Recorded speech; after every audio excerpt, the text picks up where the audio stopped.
গুৱাহাটীৰ ঐতিহাসিক লতাশিল খেলপথাৰৰ কাষতে অৱস্থিত প্ৰায় 90 বছৰৰ পুৰণি এই বঙলাটো। এই বঙলাটোৰ বাট চৰাই দি এদিন ওলাই আহিছিল যশস্বী বোলছবি পৰিচালক ব্ৰজেন বৰুৱা, নীপ বৰুৱা, বৃবন বৰুৱা, খ্যাতনামা গীতিকাৰ, সুৰকাৰ, সংগীত পৰিচালক, গায়ক ৰমেন বৰুৱা আৰু তেওঁৰ ভাতৃ গায়ক দীপেন বৰুৱা। আজি মই এনেকুৱা এখন ঘৰত বহি আছোঁ যিখন ঘৰত জন্ম হৈছিল কেইগৰাকীমান স্বনামধন্য শিল্পীৰ। অসমৰ সংগীত জগতলৈ, অসমৰ বোলছবি জগতলৈ এই ঘৰখনে যি অৱদান আগবঢ়াইছে সেই অৱদান আমি অসমীয়াই পাহৰিব নোৱাৰোঁ। আজি মোৰ কাষত বহি আছে এনে এজন ব্যক্তি যিজনক আমি সকলোৱে জানো, স্বনামধন্য শিল্পী, সংগীতজ্ঞ, সুৰকাৰ, গীতিকাৰ ৰমেন বৰুৱা ডাঙৰীয়া। আমি তেখেতৰ জীৱনৰ ওপৰত সামান্য আলোকপাত কৰিবলৈ বিচাৰিছোঁ। তেখেতৰ বিষয়ে আমি জনাবলৈ বিচাৰিছোঁ আমাৰ নতুন প্ৰজন্মক।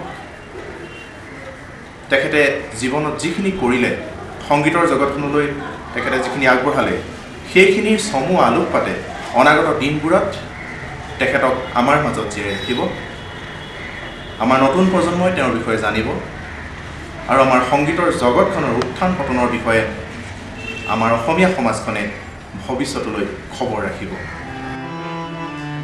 এই বঙলাটোৰ বুলনি চৰাত আঁৰি থোৱা ব্ৰজেন বৰুৱা, নীপ বৰুৱা, বৃবন বৰুৱাৰ দৰে প্ৰতিভাধৰ ব্যক্তিসকল আৰু তেওঁলোকৰ সংস্কৃতিবান পিতৃ মাতৃ চন্দ্ৰনাথ বৰুৱা আৰু জোনপ্ৰভা বৰুৱাৰ আলোকচিত্ৰসমূহ প্ৰত্যক্ষ কৰিলে যিকোনো ব্যক্তিৰে এই পৰিয়ালটোৰ প্ৰতি শ্ৰদ্ধাত শিৰ নত হয়।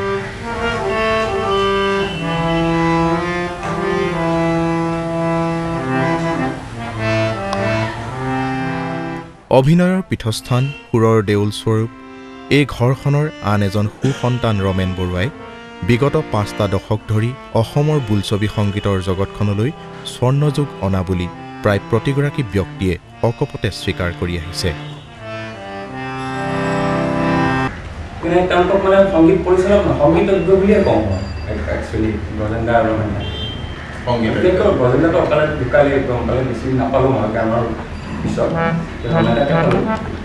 আজিলৈকে পাই আছোঁ আৰু বুজিছোঁ আৰু তেওঁলোকৰ কিমানখিনি সত্তা সংগীতৰ শিল্পী সত্তা আছে আপোনালোকে গম পাইছে, ৰাইজে গম পাইছে, মই ক'বলৈ নাই তেনেকুৱা আৰু। প্ৰতিটো প্ৰভাতেই ৰমেন বৰুৱাদেৱৰ হৃদয়ত সৃষ্টিৰ পবিত্ৰ মাদকতা সানে। বোলছবি সংগীতত বৰগীতৰ গৰিমাময় ৰূপক উপস্থাপন কৰাটোৱেই তেখেতৰ পৰম্পৰাৰ প্ৰতি অমল শ্ৰদ্ধাকে পুনৰ দোহাৰে।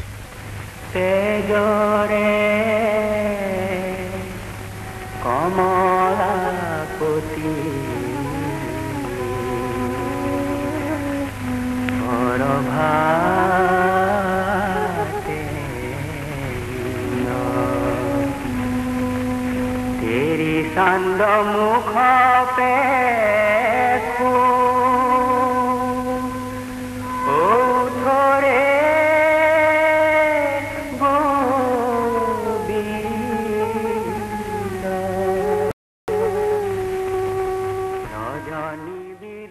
সুমধুৰ সুৰেৰে বিধৌত বৰুৱাদেৱৰ পৰিচালিত গীতসমূহে এতিয়াও হৃদয় জোকাৰি যায়। তেখেতৰ টোকাবহীখনৰ বুকুত থকা অসংখ্য গীতে প্ৰাণ পায় তেখেতৰ অমৃত স্পৰ্শত।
স্বনামধন্য গীতিকাৰ কবি কেশৱ মহন্তদেৱৰ দৰে ব্যক্তিৰ অপূৰ্ব সৃষ্টিৰ বহুবোৰ গীতত সুৰাৰূপ কৰি বৰুৱাদেৱে যুগান্তৰ আনিলে। প্ৰচাৰ বিমুখ বৰুৱাদেৱৰ কৃতিসমূহৰ বিষয়ে সময়ে সময়ে বহুবোৰ প্ৰচাৰ মাধ্যমত বিভিন্ন গুণী জ্ঞানী ব্যক্তিয়ে আলোকপাত কৰি আহিছে। তথাপিও এয়া যেন বৰুৱাদেৱৰ কৃতি অনুসৰি সীমিত প্ৰচাৰহে। ডক্টৰ বেজবৰুৱা, মৰম, ককাদেউতা নাতি আৰু হাতী, আশ্ৰয়, যোগ বিয়োগ, ললিতা, মুকুতা আদি বহু বোলছবিত সুৰাৰূপ কৰি অসমৰ বোলছবি সংগীতৰ জগতখনক ৰমেন বৰুৱাই কাহানিও নথকা মেলোডীৰ নৱতম সমুদ্ৰত অৱগাহন কৰোৱালে।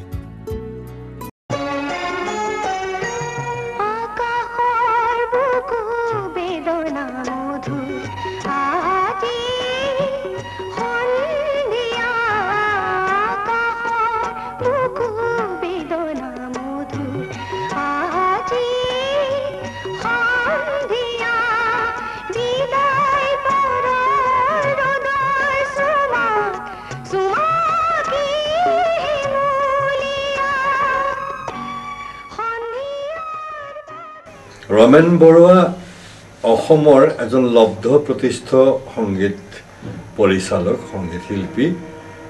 তেখেতে নিজেও গানো গায়।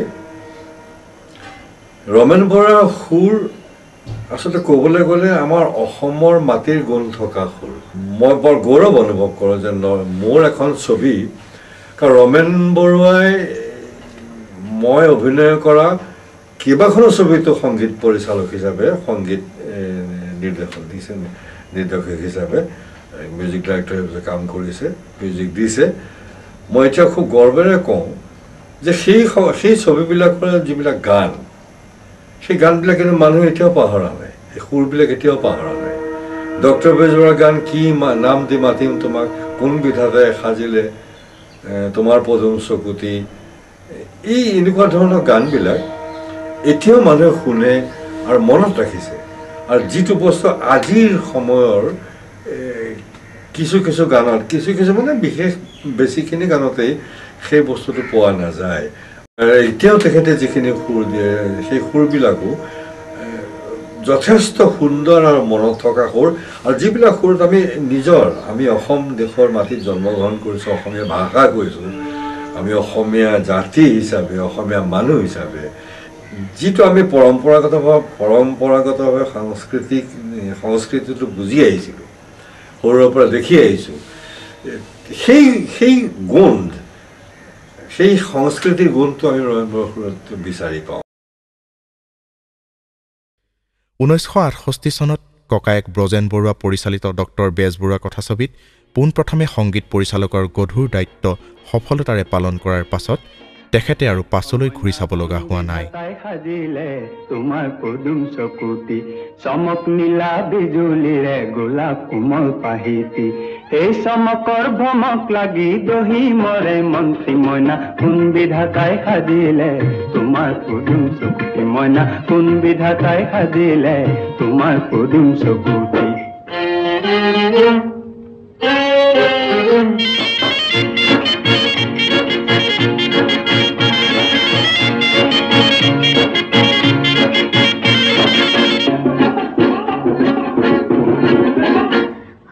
পূৰ্ণিমাৰে আকাশৰে জন্তি কুঁৱলী ক'ত পাবানো মেলিলে। ধ্ৰুপদী সংগীতৰ ক্ষেত্ৰখনতো বৰুৱাৰ গভীৰতাৰ কথা কেইবাখনো বোলছবিৰ গীতসমূহে প্ৰমাণ কৰিছে।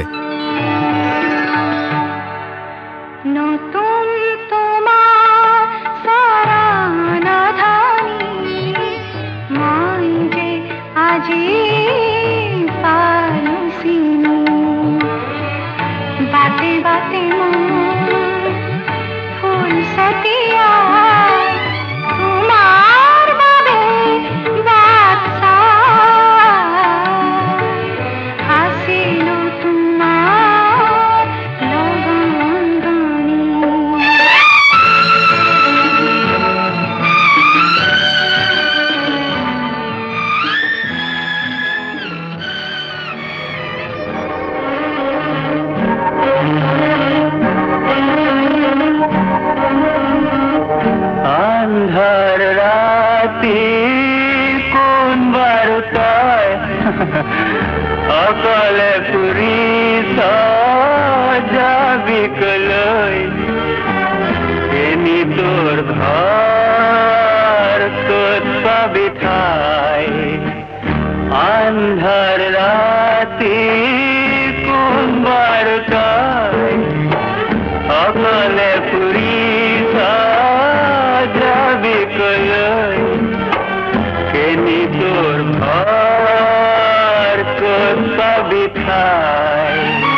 বৰ্তমানৰ যিখন সংগীতৰ পৃথিৱী অসমীয়া তাততো উত্থান পতন দেখা গৈছে বহুত এতিয়া কোন দিশে গৈছে সেইটো অনুধাৱন কৰিবলৈ যথেষ্ট জটিল আপুনি এই সম্পৰ্কত কি ক'ব বিচাৰে বাৰু এইটো অকণমান কোৱাটো অসুবিধা আছে কাৰণ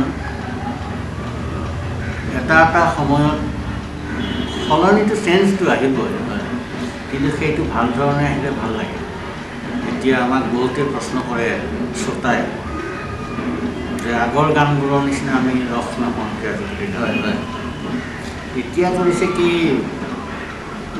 ডেকা ডেকেৰীয়ে নাচিবৰ কাৰণে এটা ৰিডিমৰ ওপৰত বেছি জোৰ দিছে অসমীয়া গীত অসমীয়া বুলি নহয় ভাৰতীয় আমাৰ যিটো সংগীত এইটো হৈছে মেলোডি প্ৰধান ৱেষ্টাৰ্ণ মিউজিকটোৰ তেওঁলোকৰ ৰিডিমৰ ওপৰতে নাচন বাগন ইমান আছে আহি যায় আমাৰতো মেলোডি নহ'লে আমাৰ শ্ৰোতাই দুদিন অকণমান শুনিব হয়তো মেলোডি থাকিলে সেই গানবোৰ চিৰস্থায়ী হয় মানে লিৰিক মানে গীত লিখনিটো কৈছোঁ সুৰৰ কথা মই বাদ দিলোঁ মই এটা সুৰ দিলোঁ এটা গীতত গীতটোৱে কি ক'ব খুজিছে লিখকে মানে গীতিকাৰে সেইটো বুজি পাই মই সুৰটো কৰিব লাগিব এনেই এটা সুৰ কৰি দিলে নহয় কোনোবাটো হয়তো দুখৰ কিবা আছে তাত কোনোবাটো হয়তো সামাজিক কিবা ঘটনাৰ লগত যিহেতু গীত আছে গতিকে সেই ধৰণে চিন্তা চৰ্চা কৰি আৰু গীতবোৰ যে এতিয়া শুনিবলৈ বেয়া হয় কিন্তু সত্য কথাটো ক'বই লাগিব মোকো বহুতে গীত কিছুমান দি গৈছে কিন্তু কিছুমান গীত বুজিয়ে নাপাওঁ অদ্ভুত শব্দ কিছুমান দিছে আৰু সেই গীতৰ কথাখিনি কথাই সুৰে মানুহৰ হৃদয়ত অকণমান মাৰিব জোকাৰণি তেতিয়া মানুহে সেই গীতটো বেছি ভাল পায় নহয় জানো গতিকে আগৰ গীতবোৰ মানে এইটো মূল ধাৰণা আগৰ গীতবোৰৰ এতিয়া গীতিকাৰে যিবোৰ গীত লিখি দিয়ে তাত যেন এটা সুৰ হৈয়ে আছে এনেকুৱা লাগে দেখিলে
এতিয়া কিছুমান গীত দেখিছোঁ কৰিছোঁ তেনেকুৱা গীতো কিন্তু সেইটো আমি জোৰ কৰি কৰিবলগীয়া আছে ইয়াত কিবা কৰি মিলাই দিওঁ আৰু গতিকে আৰু কথাখিনিয়ে মানুহৰ হৃদয়ত অকণমান ঢৌ তুলিব লাগিব তেতিয়াহে সেই গীতটো মানুহে ল'ব হয় নহয় সহজ সৰল ভাষা হ'ব লাগিব মানুহে বুজি পোৱা হ'ব লাগিব সৰ্বসাধাৰণে বুজি পোৱা হ'ব লাগিব সুৰটোও ভাল লাগিব আৰু গায়ক বা গায়িকা যিয়ে গাব তেওঁলোকৰো কথা আছে গতিকে এটা গীতত তিনিজনৰ মানে অৱদান থাকিব লাগিব গীতিকাৰ সুৰকাৰ আৰু গায়ক বা গায়িকা এই তিনিজনৰ হেৰিতহে গীত এটা ভাল গীত এটা আছে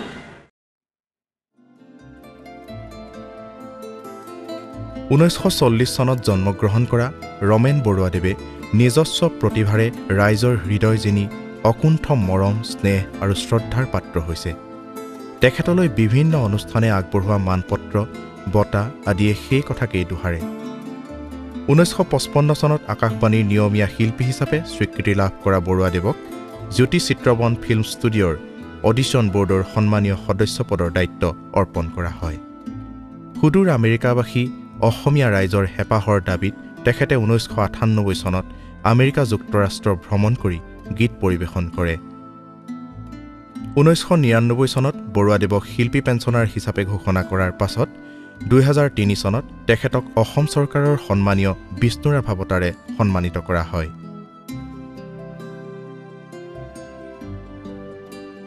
26খন অসমীয়া বোলছবিৰ সংগীত পৰিচালক ৰমেন বৰুৱাদেৱ এতিয়ালৈকে সৰ্বাধিক অসমীয়া বোলছবিৰ সংগীত পৰিচালক হিচাপে সুখ্যাত।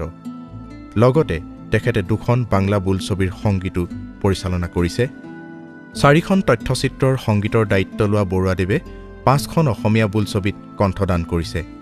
সেই কথাছবিকেইখন হৈছে স্মৃতিৰ পৰশ, মাক আৰু মৰম, লাচিত বৰফুকন, আমাৰ ঘৰ আৰু লখিমী। বৰুৱাদেৱৰ গীতৰ মাজত অসমৰ মাটিৰ কেঁচা গোন্ধ অনুভূত হয়।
ৰমেন বৰুৱাৰ ভাতৃ দীপেন বৰুৱাও অসমৰ সংগীত জগতৰ এটি উজ্জ্বল নক্ষত্ৰস্বৰূপ।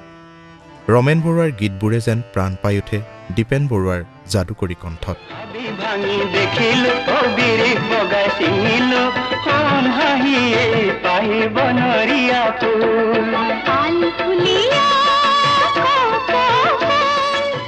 অসমীয়া বোলছবিৰ নেপথ্য গায়িকা হিচাপে ৰাইজৰ সমাদৰ লাভ কৰা ৰুণজুণ ফুকন, পাহাৰী দাস, অনিমা চৌধুৰী, ককিলা গোস্বামী, কবিতা বৰঠাকুৰ, নীলিমা খাতুন আদিৰ দৰে গায়িকাক তেখেতেই আঠে বেঠে আদৰি লৈ তেওঁলোকৰ প্ৰতিভাক ৰাইজৰ আগত দাঙি ধৰিছিল।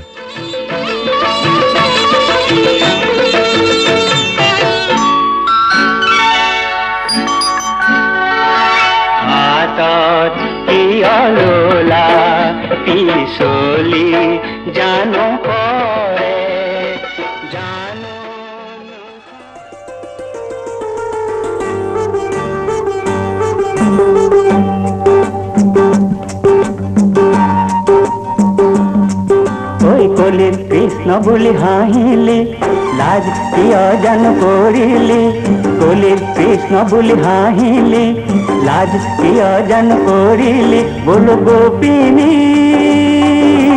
এয়া দেখোন যমুনা নৈ, এয়া চোন কলিয়া কদমৰে পদালে পাতে লুকাই, লাজতে বুকুৰ মাজতে মোহন বাহি বাজে দেখোন ৰৈ ৰৈ, বাজে দেখোন ৰৈ ৰৈ ৰৈ।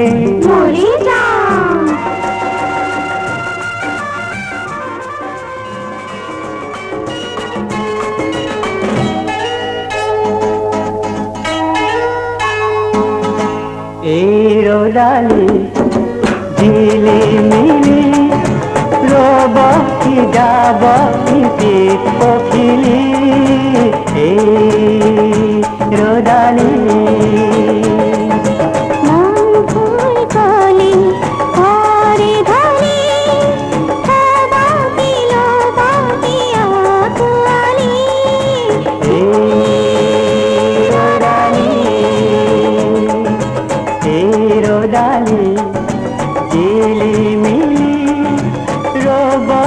যাব পিত পখিলি,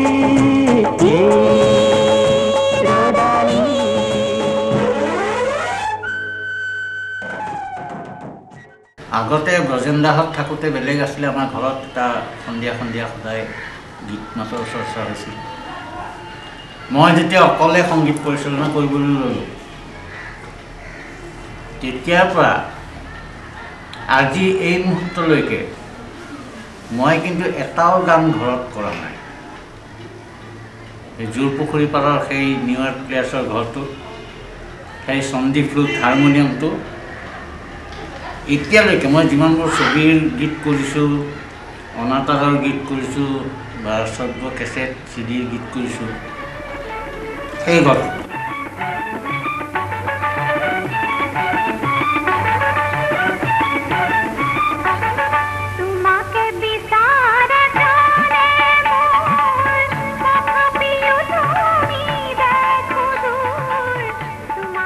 গুৱাহাটীৰ কলা সংস্কৃতিৰ বিখ্যাত অনুষ্ঠান নিউ আৰ্ট প্লেয়াৰ্ছৰ জন্মদাতা ৰমেন বৰুৱাই এই অনুষ্ঠানতে বহি নীৰৱে নীৰৱে সৃষ্টি কৰি আহিছে অসংখ্য সুৰৰ। আজি অসমৰ সাংস্কৃতিক দিশত নিউ আৰ্ট প্লেয়াৰ্ছ এক উল্লেখযোগ্য অনুষ্ঠান। সামাজিকভাৱেও বৰুৱাদেৱে অসমৰ ৰাইজৰ বাবে আগবঢ়াইছে এনে এক মহৎ দান।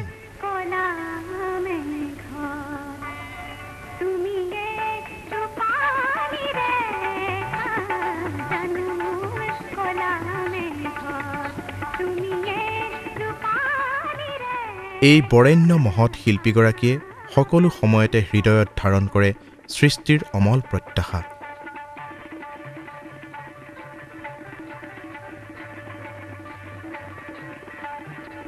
তেখেতৰ চৌদিশে বিলীয়মান সুৰৰ কণাবোৰ তিল তিলকৈ আজলি ভৰাই আনি শ্ৰুতিমধুৰ গীতৰ ৰূপত সঞ্চাৰিত কৰি দিয়ে হাজাৰ শ্ৰোতাৰ হৃদয়লৈ। তেখেতে য'তেই হাত দিয়ে ততেই যেন বব খোজে সুৰৰ ফলগুধাৰা।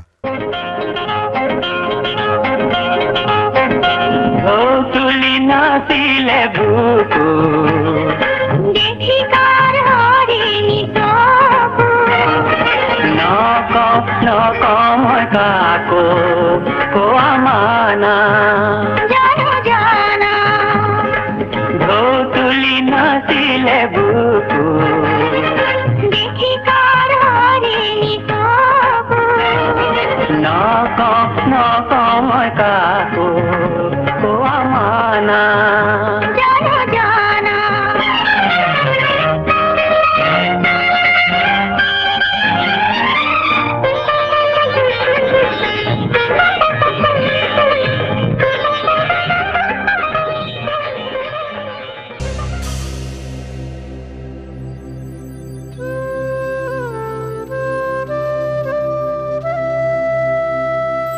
সুৰৰ পৃথিৱীত দপদপাই থকা অশুভ শক্তিক পৰাভূত কৰি অমৃতময় গীতৰ শান্তিজল সিঁচি কৰ্কশ ৰুক্ষ জীৱনবোৰক সুন্দৰৰ পৃথিৱীলৈ ঘূৰাই অনাৰ বাবেই এই মহান শিল্পীজনৰ স্বৰ্ণযাত্ৰা অব্যাহত আছে।